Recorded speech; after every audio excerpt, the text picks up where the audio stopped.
बहुएं और चालाक सास। दीपा और अनीता दोनों ही देवरानी और जेठानी थी। दीपा नौकरी करती थी और अनीता घर संभालती थी। उनका परिवार बहुत बड़ा था। सास ससुर और उन दोनों के बच्चे, कुल मिलाकर घर में 10 लोग थे। और आज कई सालों बाद उनकी बुआ सास अपने भाइयों के पास रहने आई थी। सुबह उठते ही बुआ जी ने देखा कि दीपा जल्दी जल्दी अपने काम निपटा रही थी। अनीता ने सबका नाश्ता बना दिया, जिस नाश्ते को दीपा ने सबको परोस दिया। इसके बाद दीपा ने खुद अपना टिफ़िन पैक किया और जॉब पर चली गई। अनीता ने फिर दोपहर का खाना बनाया और थोड़ी देर बैठ गई अपनी सास और बुआ सास के पास।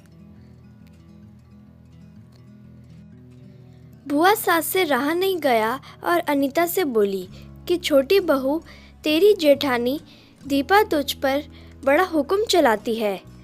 सुबह से देख रही हूँ रसोई घर में तू ही लगी हुई है और वो महारानी दिखावा करने के लिए सबको नाश्ता परोस रही थी, जैसे उसी ने बनाया हो।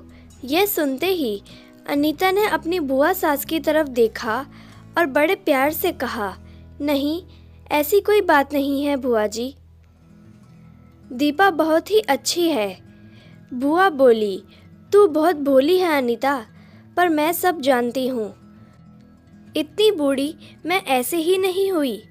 अनीता से अब रहा नहीं गया और वो बोली कि बुआ जी, आपको दीपा दीदी का सबको नाश्ता परोसना दिखा, मगर आपको यह नहीं पता कि उन्होंने मुझे डांट कर सबसे पहले नाश्ता करवाया, फिर चाय पिलाई और वो रोज़ ही मुझे सबसे पहले ही नाश्ता करवा देती हैं।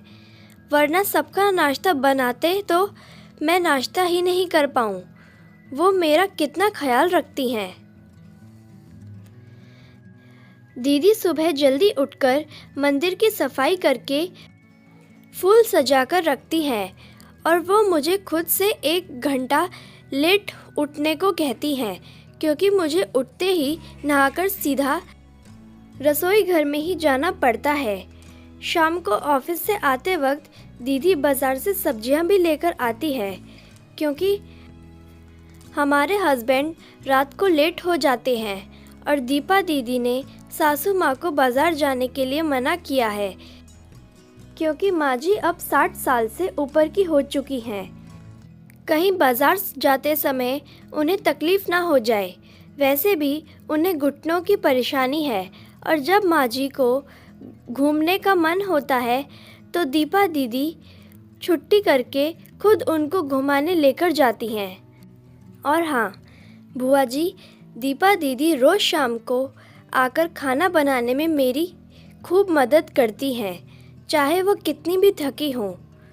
वो मेरी जेठानी ज़रूर हैं, मगर वो मुझे अपनी छोटी बहन ही मानती हैं और मैं उन्हें बड़ी बहन मानती हूँ।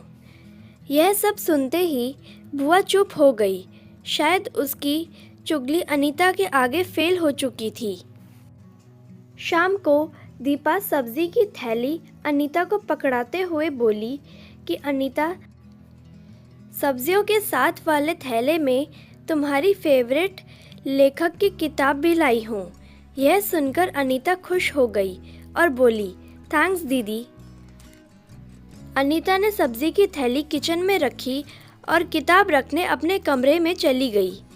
तभी बुआ जी ने दीपा को आवाज़ दी, बड़ी बहू, ज़रा यहाँ आना। दीपा बोली, जी बुआ जी। तभी बुआ जी बोली कि तुम इतनी मेहनत करके कमाती हो और ऐसे ही फालतू किताबें खरीद कर पैसों की बर्बादी कर रही हो, वो भी अपनी देवरानी के लिए। वो तो वैसे भी घर में करती ही क्या है। तुम दिन भर मेहनत करती हो और वो घर पर आराम करती है।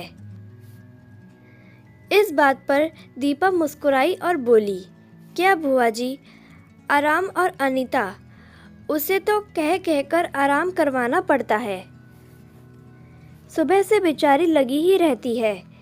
किचन में सबकी अलग अलग पसंद, मेरे और उसके मिलाकर 4 बच्चों का टिफ़िन सब वो ही करती है।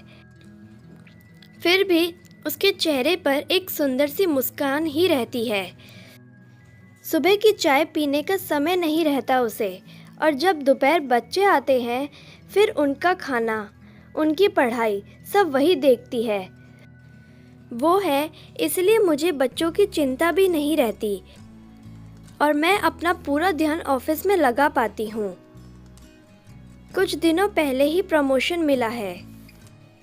मम्मी पापा की दवाई कब ख़त्म हुई और कब लाना है, यह सब वो ही ध्यान रखती है। घर पर भी कभी कौन सा रिश्तेदार आता है, उनकी सेवा भी वही करती है। और बुआ जी घर पर रहकर घर और बच्चे संभालना कोई छोटी बात नहीं है। मेहमानों की भी आव भगत अनीता बिना किसी शिकायत के करती है। उसे तो बस पढ़ने का ही शौक है। फिर क्या मैं अपनी छोटी बहन की छोटी सी इच्छा भी पूरी नहीं करूँगी? अगर उसकी इच्छा मैं पूरी नहीं करूँगी तो कौन करेगा? अब तो बुआ की पूरी तरह से बोलती बंद हो चुकी थी। फिर दीपा भी अपने कमरे में चली गई। यह सारी बातें दीपा की सास पीछे खड़ी हुई सुन रही थी। वो बुआ के पास आकर बोली कि जीजी, ये दोनों देवरानी जेठानी ज़रूर हैं, मगर इनका प्रेम दो सगी बहनों से भी ज़्यादा बढ़कर है। ये दोनों ही एक दूसरे का अधूरापन पूरा करती हैं। मेरे घर की मजबूत नींव है ये दोनों। पहले मैं भी एक बुरी सास थी और हमेशा मैं इनको लड़ाने की ही सोचती थी, लेकिन इनके प्रेम के आगे मैं भी पिघल गई। और वैसे भी इनको लड़वा कर नुकसान तो हमारे ही घर का है ना, इसलिए मैं भी इनके ही प्रेम में मिल चुकी हूँ। लेकिन ये बात दीपा और अनीता की बुआ सास को समझ नहीं आई और वो मुंह घुमाकर अपने कमरे में चली गई, क्योंकि वो तो इनको लड़वाने ही आई थी। लेकिन दीपा और अनीता जैसी बहुओं के बीच दरार पैदा करना बिल्कुल नामुमकिन था। और दोस्तों, अगर दीपा अनीता जैसी बहू बेटी हर घर में हो तो उनके प्यार घर को बड़ी से बड़ी ताकत भी नर्क नहीं बना सकती। वाकई में ऐसी बहू हर घर में हो तो हर एक घर स्वर्ग बन सकता है। उम्मीद करती हूँ आपको ये कहानी पसंद आई होगी। इस कहानी पर आपकी क्या राय है, हमें कमेंट करके ज़रूर बताएं। वीडियो पसंद आया तो प्लीज़ लाइक करें, शेयर करें, सब्सक्राइब करना बिल्कुल ना भूलिए। वीडियो देखने के लिए, कहानी सुनने के लिए आपका बहुत बहुत धन्यवाद।